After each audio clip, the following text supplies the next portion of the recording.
Jovem Pan Especial. Coronavírus. Olá, seja muito bem-vindo. Está começando o especial Jovem Pan Coronavírus. Eu sou Olivia Fernanda e aqui você acompanha o que foi destaque nesta segunda-feira, porque a Jovem Pan não para. Diante da pandemia de coronavírus, a economia global deu uma desacelerada.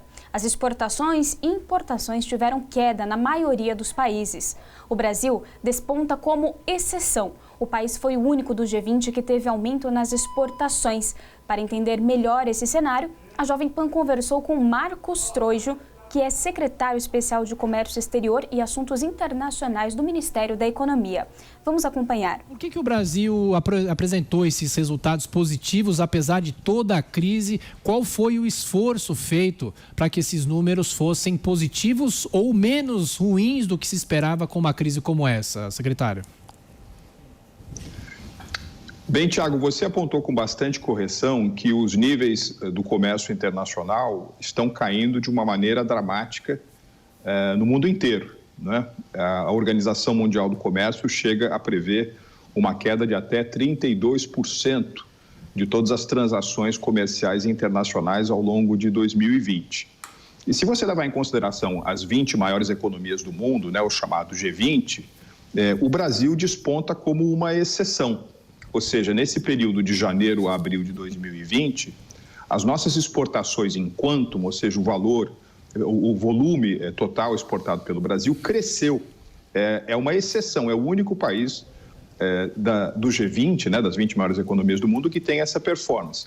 Aumentou também a nossa participação no mercado asiático, né? Veja, hoje a Ásia concentra mais ou menos 60% da população mundial e as nossas exportações nesse primeiro quadrimestre de 2020 se direcionam mais ou menos em 45% para aquela região.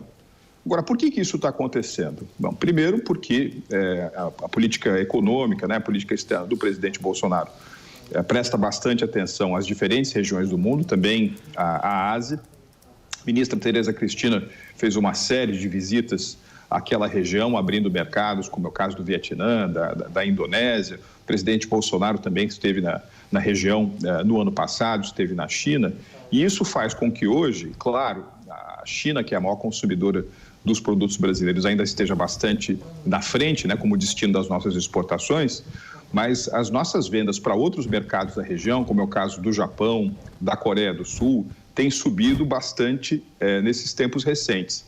E mesmo se você desconsiderar as duas principais economias da região, a China, que tem o maior PIB asiático, e o Japão, que tem o segundo maior PIB asiático, o Brasil já exporta mais hoje para os países da ASEAN, Tailândia, Indonésia, Vietnã, Malásia, do que, por exemplo, para os Estados Unidos e para o México. Ou seja, é um esforço de potencialização daquelas vantagens comparativas que o Brasil tem, por exemplo, no mundo do agronegócio, no mundo também das commodities minerais. E isso pode ser, sem dúvida alguma, uma ponta de lança importante para a retomada econômica do Brasil como um todo, assim que a pandemia, né, assim que os efeitos mais negativos sobre a saúde e sobre a economia do coronavírus forem se dissipando.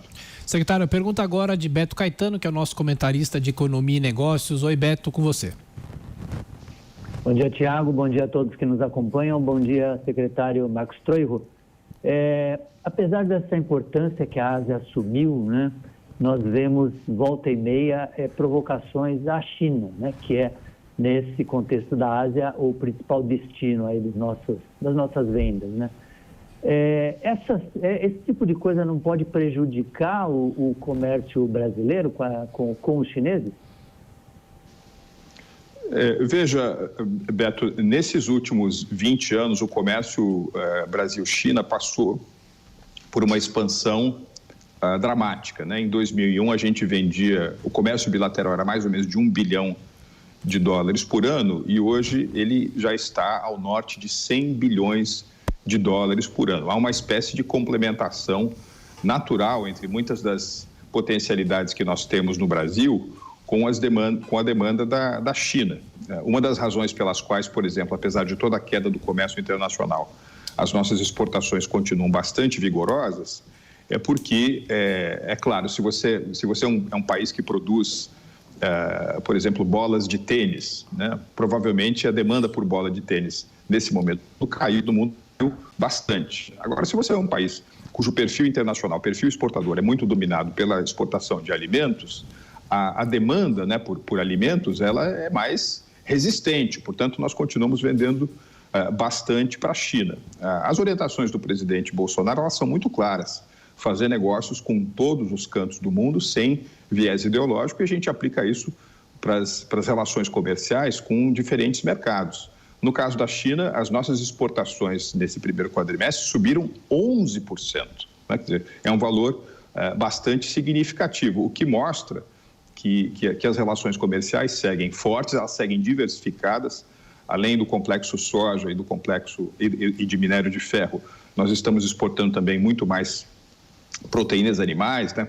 Carne bovina, carne suína, o que mostra, mais uma vez, que nós vamos ter um influxo, né, de dólares por meio do nosso comércio exterior, que vai ajudar bastante nas contas nacionais. Secretário, quem faz a pergunta agora é Rodrigo Constantino, que está nos Estados Unidos. Constantino. Bom dia, secretário. Quando veio a crise da pandemia, o governo Bolsonaro reagiu rápido aí para reduzir inúmeras tarifas e facilitar o acesso, né, de produtos no Brasil. Eu quero saber o que muda daqui para frente. Alguma reforma, alguma mudança em relação à maior abertura comercial nos próximos anos de governo? Como é que vai ficar essa política externa daqui para frente? Bem, Rodrigo, como você sabe, o ministro Paulo Guedes tem conceitualizado de uma maneira bastante clara o que são medidas emergenciais, medidas que estão voltadas ao combate da pandemia e que, portanto, estão muito associadas a esse momento presente que nós vivemos agora. Elas têm um impacto fiscal considerável, ou seja, nós estamos fazendo um esforço que é bastante superior à média dos outros países emergentes, só que elas precisam ficar limitadas ao enfrentamento desse grande desafio. No período pós-pandemia, aquilo que realmente vai fazer a diferença será a continuidade das reformas estruturais. Veja, eu queria ressaltar aqui aos amigos da Jovem Pan um dado que me parece bastante impressionante. Durante o primeiro ano do governo Bolsonaro, 2019, o Brasil foi o quarto maior destino do mundo de investimentos estrangeiros diretos. Nós ficamos atrás apenas de de Estados Unidos, China e Singapura. E se nós levarmos em consideração o montante de investimentos estrangeiros que o Brasil recebeu como percentual do seu PIB, nós ficamos em segundo lugar, ficamos atrás apenas de Singapura, e como todos sabem, Singapura não é necessariamente um destino final. Singapura funciona como um hub de direcionamento do investimento para outras localidades. Se de repente nós mudamos o nosso rumo, nós deixamos de lado as reformas estruturais, nós perdemos a nossa direção e nós quebramos uma confiança importante daqueles que colocam os seus recursos como aposta de longo prazo no Brasil, que é aquilo que faz a diferença. E, curiosamente, né, quer dizer, para surpresa de muita gente, nesses primeiros 3 meses de 2020, né, onde nós temos dados já confiáveis, o Brasil recebeu mais investimentos estrangeiros diretos do que no primeiro trimestre do ano passado. Ou seja, em meio já a uma situação internacional que é dominada, né, pelo medo e pelo enfrentamento da pandemia, o Brasil recebeu 6% mais de investimento estrangeiro direto, e não é investimento de portfólio financeiro, é investimento que vai para a produção, que vai para a construção de infraestrutura, que vai para trazer tecnologia, 6% a mais do que no primeiro trimestre de 2019. Às vezes, não se dá visibilidade a esses números, mas eles são muito importantes. A minha impressão também, Rodrigo, é que conforme os efeitos da pandemia forem se esvaindo, forem se dissipando, o mundo vai fazer algumas escolhas importantes. E essas escolhas elas vão ser muito pautadas por aqueles países que prosseguem no caminho da sua modernização estrutural. De modo que, como disse o ministro Paulo Guedes no encontro de Davos esse ano, este governo do presidente Bolsonaro terá reformas até o seu último dia, e esse caminho das reformas é o que vai continuar trazendo recursos para o nosso país. Em termos de integração com a economia mundial e abertura, vale lembrar que é nesse governo também que nós fizemos o acordo Mercosul-União Europeia, Mercosul-EFTA, agora mais recentemente nós formalizamos, né, o nosso processo de acessão ao acordo de compras governamentais da Organização Mundial do Comércio, que é também um grande símbolo internacional, uma grande marca internacional do combate à corrupção. Nós já baixamos tarifas de mais de 4 mil produtos por meio do regime de ex-tarifário e agora, para enfrentar a pandemia também, já reduzimos as alíquotas de importação de cerca de 400 produtos. Ou seja, não há, na história recente do país, um governo que tenha feito tanto pela integração competitiva, pela abertura competitiva da economia brasileira à economia mundial, quanto o governo Bolsonaro. O mega rodízio iniciado nesta segunda-feira na cidade de São Paulo tem gerado polêmica.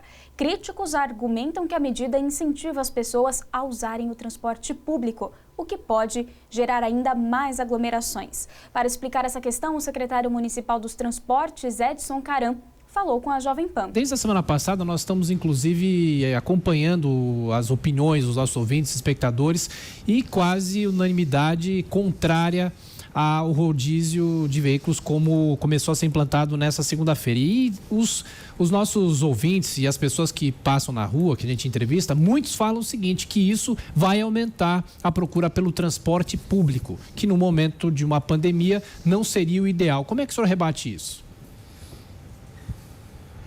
Bom, eu começo rebatendo da seguinte forma. No momento de uma pandemia, o ideal é que a população respeite o decreto que o prefeito Bruno Covas colocou de emergência. Ou seja, só podem circular na cidade de São Paulo pessoas essenciais, serviços essenciais à cidade de São Paulo e ao atendimento da população. O que está havendo e o que todo mundo está comentando e ninguém está se atentando é que há um aumento da população descumprindo com esse decreto.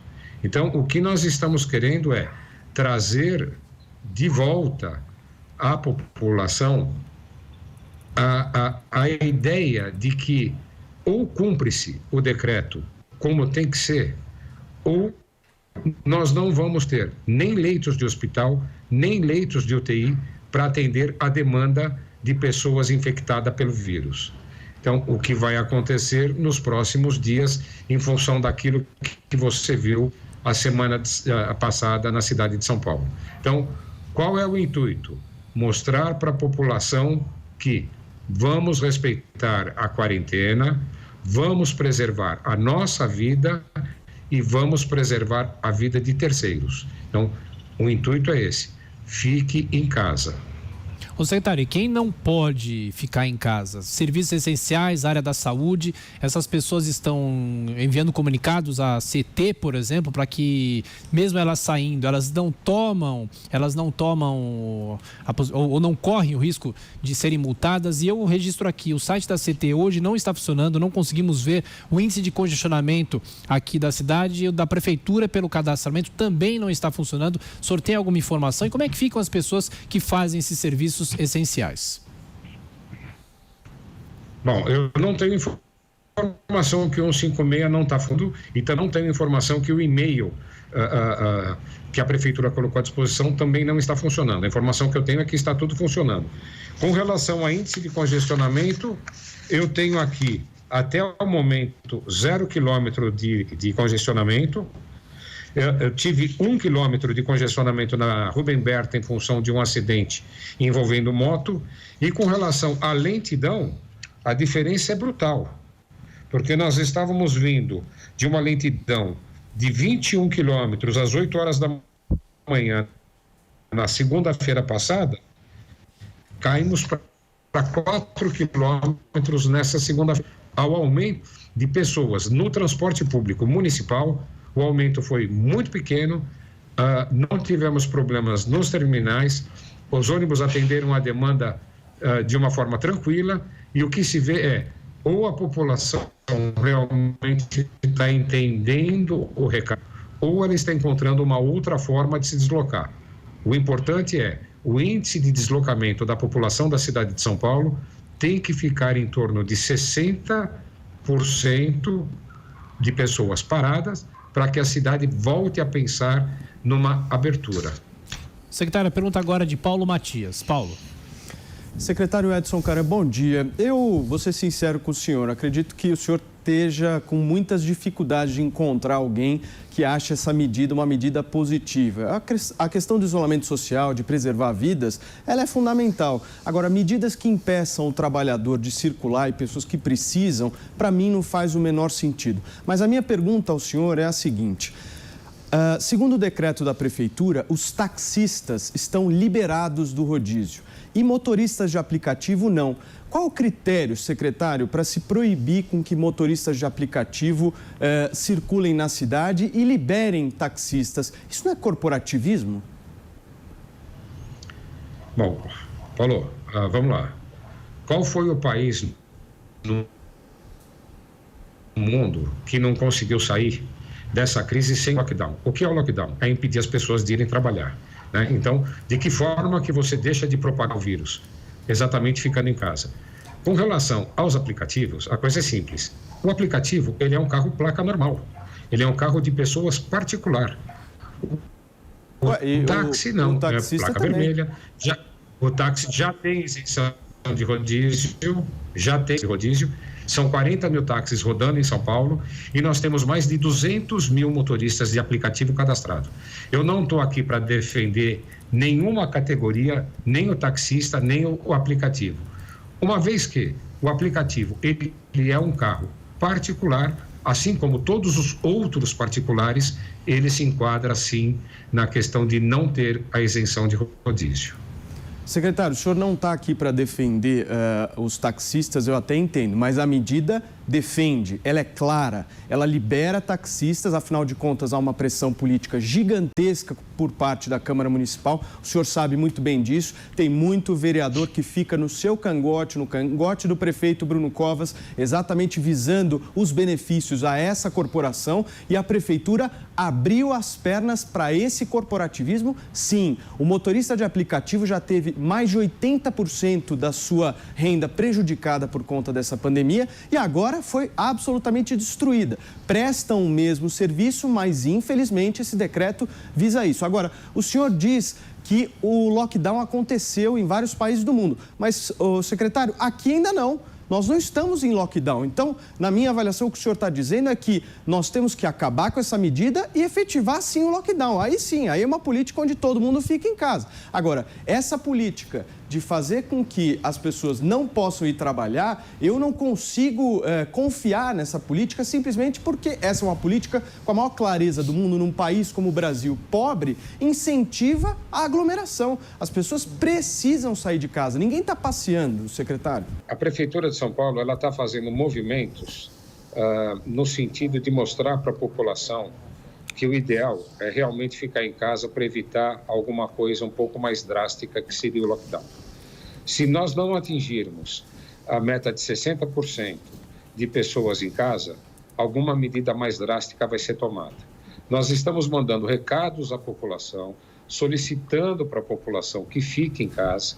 O fato das pessoas não andarem de carro, ou seja, de retirar 50% da frota da cidade de São Paulo, não significa que nós tenhamos interesse que elas migrem para o transporte público coletivo, e sim que elas deixem de circular nas ruas, ficando em casa.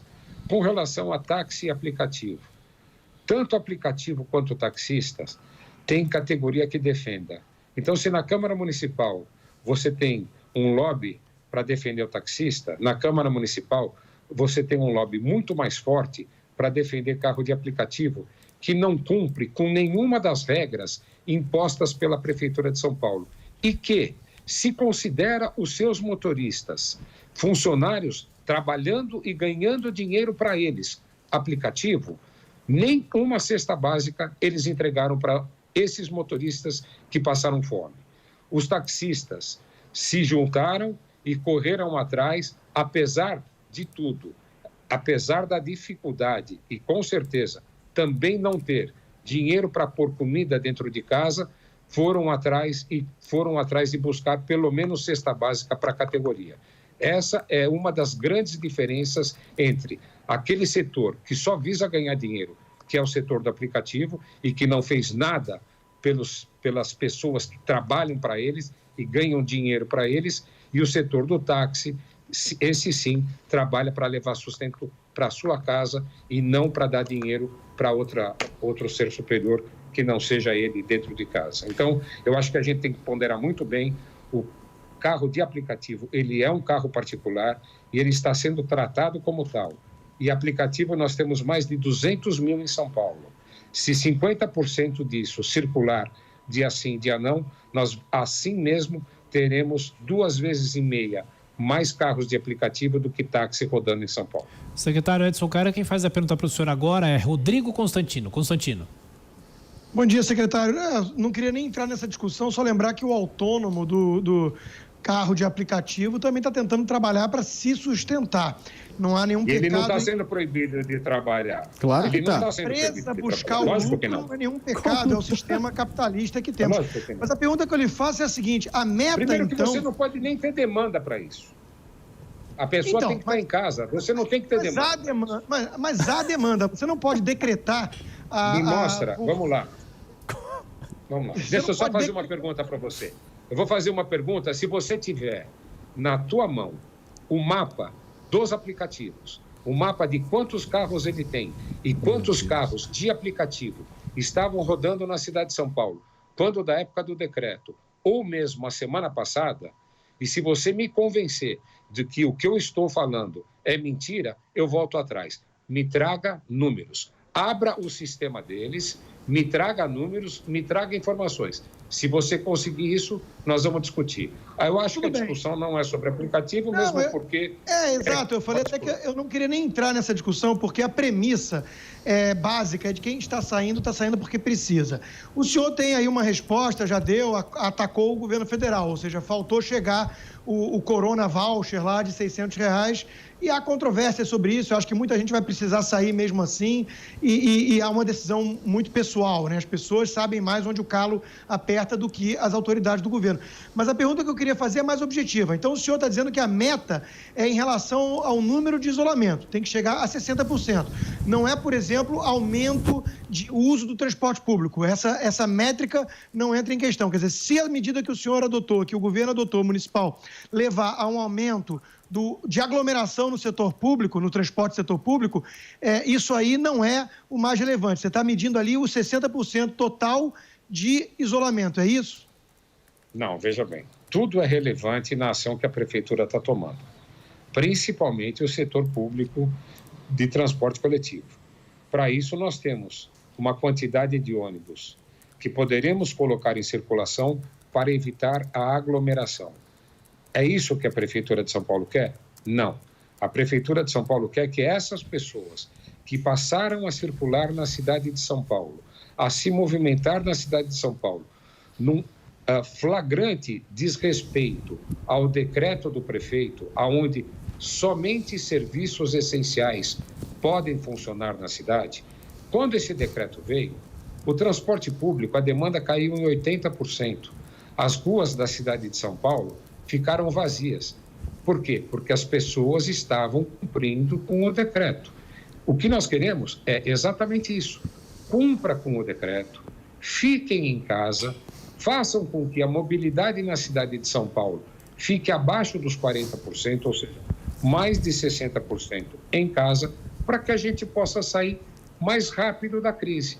Enquanto São Paulo ficar nesta forma que nós estamos, a curva vai aumentar, o número de casos vai aumentar e os leitos de hospital vão acabar. Muita gente vai morrer por falta de atendimento e é isso que o prefeito Bruno Covas está tentando evitar. A coisa é simples, nós temos que discutir a mobilidade como um todo. Nós temos aí, implantamos ciclovias e ciclofaixas novas, damos liberdade para o pessoal circular de bicicleta. Ao invés de ir para o transporte público, ande de bicicleta, use um outro tipo de modal, ou ande a pé também, se locomova de uma outra forma. O carro de aplicativo, todos eles tiveram queda de receita, continuam com queda de receita, e não adianta agora, nesse momento, deixar todos eles livres, porque nós queremos a cidade vazia. Assim como os taxistas também vão sofrer. Então, a ideia da prefeitura é exatamente essa. Fique em casa, salve vidas e cumpra com o decreto. O que vocês têm que fazer é exatamente o papel de ajudar a prefeitura nesse sentido, no sentido de preservar vidas. É esse o papel que todos nós temos que fazer. Secretário, nosso tempo já está quase esgotado. O Samidana faz mais uma pergunta para o senhor, secretário Edson Caran, secretário municipal de transportes. Sami. Secretário, a Índia, a cidade de Delhi, foi colônia da Inglaterra. E tinha um problema lá, que eram cobras selvagens nas ruas. O governo resolveu o problema, quis resolver, pagando que a população matasse as cobras e ganhasse um dinheiro para isso. A população pobre adorou, começou a matar as cobras e as cobras acabaram. E então a população começou a criar cobras, para então matar e ganhar dinheiro. O governo cancelou isso, a população liberou as cobras. Moral da história, que é verídica, a cidade teve mais cobras e um gasto de dinheiro. Isso se chama efeito cobra. Você comentou em que nenhum país saiu sem lockdown. Eu queria saber que país ou que cidade no mundo adotou esse rodízio para conter a crise e por que você acha que vai ser suficiente. Digo mais, na minha previsão, daqui a 10 dias a gente vai ter um novo pico por conta disso, aglomeração do transporte público. Eu acabei de receber nas redes sociais o transporte público, o ônibus, metrô, as pessoas com menos de 10 centímetros de distância. Vamos lá, transporte público, ônibus. Que país eu quero saber, que cidade que fez isso? China, Xangai. Fizeram rodízio? Foi um que adotou rodízio de assim, dia não. Mas lá é uma ditadura, Maranhão já copiou São Paulo. E a tendência é que isso mais aconteça. Por quê? Você está restringindo a mobilidade das pessoas. Essa é a ideia. A ideia é que as pessoas não venham para o transporte público. Gente, eu acho que ninguém parou para pensar que nós temos um decreto que tem que ser cumprido. Quer dizer, o que o pessoal está pregando é a desobediência ao decreto do prefeito. O caminho é outro, não é por aí. A população tem que entender que, se não ficar em casa, muitas vidas serão perdidas. Isso não é uma brincadeira, isso não é um jogo. Essa é a questão. É isso que tem que ser entendido e dito a todos. Nós não estamos aqui para brincar com ninguém, nós estamos aqui para salvar a vida das pessoas. Agora, quanto ao modelo, existem várias formas. Você poderia, inclusive, proibir a circulação de carro na cidade de São Paulo. Você poderia colocar carro, segunda, só roda carro 1 e 2, terça, só roda carro 3 e 4. Tem várias outras formas. Optou-se por essa, que era uma forma menos agressiva. O transporte público hoje se comportou de forma, pelo menos no município de São Paulo, naquilo que é o meu papel, se portou de forma exemplar. Então, as ruas estão mais vazias, o transporte público de ônibus não foi tão afetado e a circulação da cidade está mais tranquila e mais suave. Eu acho que é isso que tem que ser mostrado. As tensões políticas têm exaltado os ânimos de parte da população brasileira e gerado insatisfação contra as instituições. O ministro do Supremo Tribunal Federal, Luiz Roberto Barroso, conversou com a Jovem Pan. Ele comentou essa e outras questões. Vamos conferir. Ministro, eu queria começar tratando de um assunto que vem no que a gente estava discutindo aqui no estúdio, com relação à pandemia, com relação a essa situação da saúde brasileira que vivemos. Pergunto ao senhor, estamos em termos de lideranças políticas, né, nesse enfrentamento da pandemia, bem ou mal servidos? Bem ou mal representados, ministro? O que o senhor acha? Edgar, há certas coisas que você vai ter que indagar para os comentaristas políticos, porque essa é uma análise estritamente política que a mim não cabe. O que eu poderia observar é que o mundo inteiro está enfrentando uma doença até então desconhecida, com uma velocidade e poder de contágio enormes, e que gerou uma crise que tem diferentes dimensões. Tem uma dimensão sanitária, de saúde pública, tem uma dimensão econômica, com uma recessão econômica enorme, tem uma dimensão social, que envolve a quebra de empresas e o desemprego, tem uma dimensão fiscal, que põe pressão sobre os cofres públicos, tem uma dimensão política no Brasil, em que houve a saída do ministro da Saúde e do ministro da Justiça, tem um impacto eleitoral Eu vou ser o presidente, eu assumo agora no final do mês o Tribunal Superior Eleitoral, e, portanto, é uma crise inusitada e que exige respostas. O que eu posso dizer objetivamente é que houve uma certa descoordenação que foi parar no Supremo entre governo federal e governos estaduais, no momento em que uma liderança única e uma coordenação harmoniosa teria servido melhor ao país. Sim, ministro, é que eu vi que o senhor está sem a toga, então eu, embora tenha chamado de ministro, buscava a opinião do cidadão Luiz Roberto Barroso, mas o senhor já nas entrelinhas aqui, de certa forma, já respondeu a minha pergunta. Deixa eu saber o seguinte, o senhor, há pouco tempo, numa entrevista aqui recente, disse que o Brasil está precisando de um choque de iluminismo, foi isso que o senhor usou. A quem cabe o papel de promover esse choque de iluminismo, ministro? Bom, eu de fato disse isso e de fato é o que eu acredito. Eu acho que, eu preciso te dizer, Edgar, eu de fato sou um cidadão também e antes de ser ministro eu era um professor e, portanto, participar do debate público com grande liberdade era parte da minha vida. Hoje em dia, eu também sou juiz e, portanto, isso me impõe certos limites e determinadas autocontenções. Portanto, eu não posso dizer tudo o que eu penso e tudo o que eu acho, porque eu tenho um dever de imparcialidade e de distanciamento crítico. Eu falo, Edgar, sobre instituições, sim, sobre uma agenda para o país. Eu não discuto varejo político, porque esse não é o meu papel.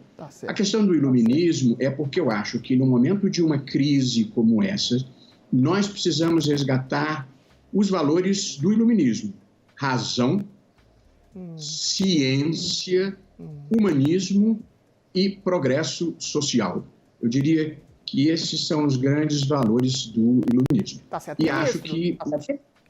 Ministro, sim, a gente está vivendo no mundo, no Brasil e no mundo, uma certa dicotomia entre os limites do que é considerado segurança nacional, segurança pública nacional, saúde pública nacional e liberdade. A gente viu cenas dantescas aqui no Brasil, de pessoas sendo presas nas ruas, pessoas sendo retiradas de transportes públicos que estavam indo para trabalhos agora no Maranhão, que está sofrendo lockdown. A gente viu governantes mandando soldar portas de comércios, multando pesado comércios que se recusavam a não fechar seus estabelecimentos. E a gente percebe uma imensa população muito pobre que precisa trabalhar num dia para comer no outro. Tudo bem, eventualmente, em nome de um princípio de segurança nacional, que é o isolamento, a gente pode fazer uma analogia com a questão do cinto de segurança, sei lá, o sujeito que não usa cinto de segurança, ele está colocando a sua vida em risco, a do outro em risco, e pode arcar exatamente com a saúde pública um ônus para o Estado. Em que medida isso entra em choque com a questão da liberdade pessoal da pessoa de ir e vir, de sua livre expressão, de seu livre exercício, de seu trabalho, em nome de uma coisa que não necessariamente, o Edgar falou em ciência, mas é um braço da ciência, e é uma ciência não articulada no Brasil com um planejamento mais lógico. Por exemplo, há estados e há cidades, 80% das cidades do Brasil... Sua pergunta, Adriles. Não tem sequer casos de Covid e as pessoas estão sendo obrigadas a ficar em casa. Qual é o limite entre a liberdade e a segurança pública que confina as pessoas? E toda vez, eu lembro, ministro, que toda ditadura, todo sistema autoritário nasce exatamente em nome de um pressuposto, uma pressuposta defesa da segurança nacional. Bom dia, Adriles, prazer em falar. Eu acho que aqui não é propriamente uma questão de segurança nacional, mas uma questão de saúde pública. Sim. Há dois pratos nessa balança, Adriles, e é uma ponderação complexa. O primeiro prato é o que todas as organizações médicas recomendam como a única forma preventiva da doença, que é o isolamento social. E no outro prato da balança está a necessidade de sobrevivência de muitas pessoas que não têm outro meio de se alimentar e obter recursos que não seja sair para a rua. É uma ponderação dramática, é uma escolha trágica. O que eu poderia dizer é que se as pessoas não conseguirem permanecer vivas de nada vai adiantar atravessar a tempestade. Portanto, eu acho que o isolamento social continua a ser mandatório. Há falta de remédio, há falta de vacina, e a pessoa que sai na rua, ela não se expõe apenas a um risco próprio. Ela expõe outras pessoas ao risco, porque cada um que contrai a doença dissemina por mais 3 e você vai em progressão exponencial. Certo. Eu tenho uma certa dificuldade moral de discutir esse assunto, porque eu sou pago pela União e, portanto, a minha vida continuou normal. Eu tenho trabalhado por videoconferência e recebo o meu salário. Portanto, não quero ser indiferente à sorte dos outros. Mas, salvo situações extremas, eu acho que é preciso fazer o esforço do isolamento social, porque essa é a recomendação de quem entende. Sim, perfeito. Ministro, eu gostaria de participar, os outros integrantes aqui da nossa bancada, começar com a Paulinha também, que tem uma pergunta a fazer para o senhor. Vamos, Paulinha, vamos lá. Ministro, o senhor estava falando a respeito das instituições. A gente percebe que o STF é alvo, principalmente apoiadores do presidente Bolsonaro, é alvo preferencial, vem sendo atacado. Eu queria saber, na opinião do senhor, se você observa em alguma dessas manifestações algo que possa beirar a ilegalidade. Como que você entende essas críticas feitas ao STF? Bom, eu acho que quem exerce poder numa democracia está sujeito a críticas severas, a críticas injustas, a críticas destrutivas. Isso faz parte da vida. Portanto, as manifestações privadas de animosidade em relação ao Supremo, sem violência, eu considero que fazem parte da normalidade democrática. Você não poderia imaginar um tribunal chamado a arbitrar os conflitos mais complexos e difíceis nesse momento brasileiro e mundial, que fosse uma unanimidade. Eu acho que, do ponto de vista do Supremo, a crise trouxe uma união muito nítida de compreensões e de propósitos, e eu vou mencionar, Paula, 3 decisões que considero importantes e que, ainda quando tenham desagradado, elas eram decisivas. Primeiro, proteção da federação e dizer que, em matéria de saúde pública, tanto a União quanto os estados quanto os municípios têm competência, sim. A Constituição diz que tem uma competência comum. Uma decisão minha mesmo que impediu uma campanha convocando as pessoas a voltarem ao trabalho e a voltarem às ruas no momento em que a Organização Mundial da Saúde e todas as entidades médicas recomendavam o isolamento social para evitar um genocídio de pessoas pobres se a doença se espalhasse em velocidade incontrolável pelas comunidades mais humildes do Brasil. Uma terceira decisão polêmica, minha mesmo, que a meu ver se deu a ênfase errada, que foi a expulsão dos diplomatas venezuelanos. Acho que a competência para expulsar é do Poder Executivo, acho que pode romper relações democráticas, pode desacreditá-los, pode retirar prerrogativas. Agora, no meio de uma pandemia, sem transporte seguro, com recomendação de isolamento social, você dá 3 dias para as pessoas empacotarem e irem embora, me pareceu irrazoável. Teve a decisão polêmica do ministro Alexandre de Moraes quanto à nomeação do diretor da Polícia Federal. Se você tiver interesse, eu também posso debater este assunto sem adiantar a minha opinião, porque isso pode chegar ao Supremo, mas dizer quais são os valores que eu acho que estão em jogo nesta decisão. Sim, por favor, ministro, pode seguir externando a tua opinião a esse respeito. Eu acho importante a gente saber. Na sequência tem o Vinícius, que também quer encaminhar uma pergunta ao senhor. Tá ótimo.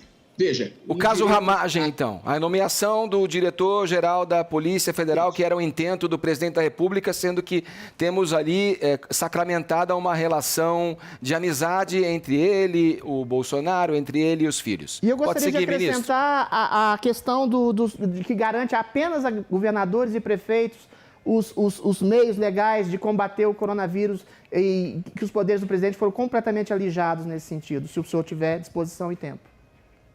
Ok.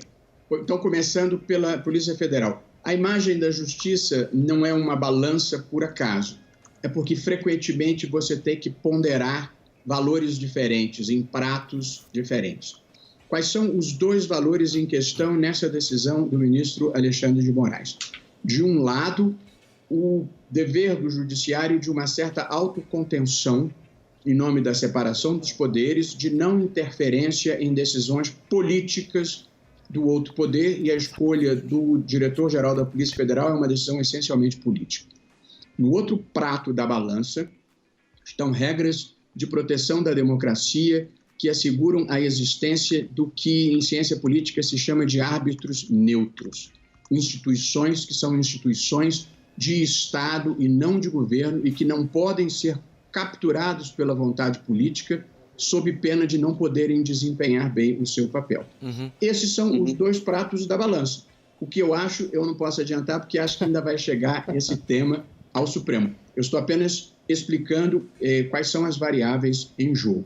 30 segundos para o senhor tentar sintetizar aí nesse tempo o complemento do Adrilles, que coube aos governadores e prefeitos determinarem as regras, né, para o cumprimento desse isolamento, ministro. Não, eu acho que essa é uma competência compartilhada, que o presidente também tem um papel importante. Por exemplo, fechar aeroporto é papel do governo federal, não é papel nem do Estado nem do município. E o presidente tem definido por decreto quais são as atividades que devem ser consideradas essenciais e que, a menos que sejam declaradas, que o decreto nessa parte seja declarado inconstitucional, é o que está valendo. Portanto, são 3 vontades, não tem uma vontade hierarquicamente superior à outra nessa matéria, não.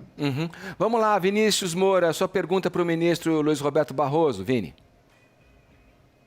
Oi, ministro, muito bom dia. Ministro, o senhor citou aí logo no início que vai assumir aí, portanto, a presidência do TSE no final do mês. Eu gostaria de saber 2 perguntas, então. A primeira é a possibilidade de adiamento das eleições esse ano em virtude da pandemia do coronavírus. Já há algum tipo de replanejamento com relação a isso? E como que o senhor observou aquela denúncia que o presidente Jair Bolsonaro fez, até recentemente também, naquela ida aos Estados Unidos, de fraude nas eleições, de que ele teria recebido até mais votos no primeiro turno e que, portanto, ele poderia ter sido eleito no primeiro turno? Ok. Vinícius, quanto ao adiamento, a resposta é sim. Eu acho que nós estamos vivendo um risco real, infelizmente, de ser necessário adiar as eleições. Acho que ainda é precoce para bater o martelo, mas nós não realizaremos eleições se houver um risco real para a saúde pública da população.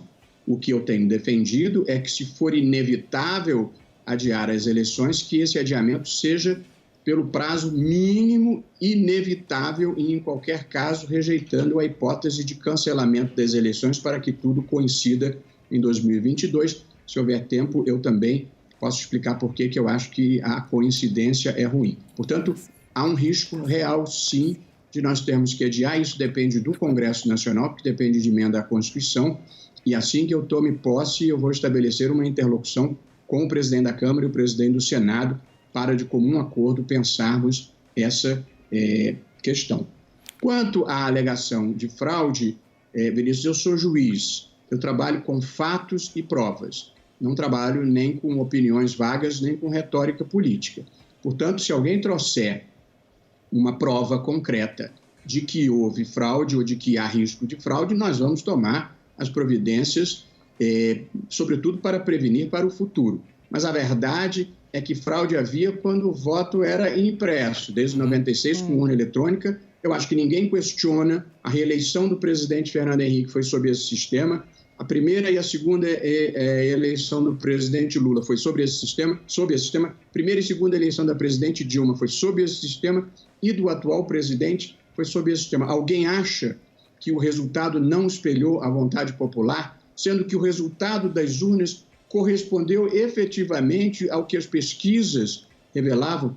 Portanto, eu trabalho, como disse, com fatos e provas e aprendi a não misturar isso com retórica política porque são coisas bem diferentes. Perfeito, ministro. Eu não gostaria de perder a oportunidade de ouvir o senhor a respeito dessa marcha ocorrida em direção do Palácio do Planalto, em direção ao Supremo Tribunal Federal, ministro. Eu sou um jovem há mais tempo, nasci na sequência, no ano subsequente ao ano do golpe de Estado que sofremos no Brasil, e nunca tinha percebido uma ação tão contumaz, uma ação tão, digamos, impositiva de um chefe do Executivo, marchando em direção ao Supremo Tribunal Federal para obrigar o presidente a estabelecer uma conversa ali.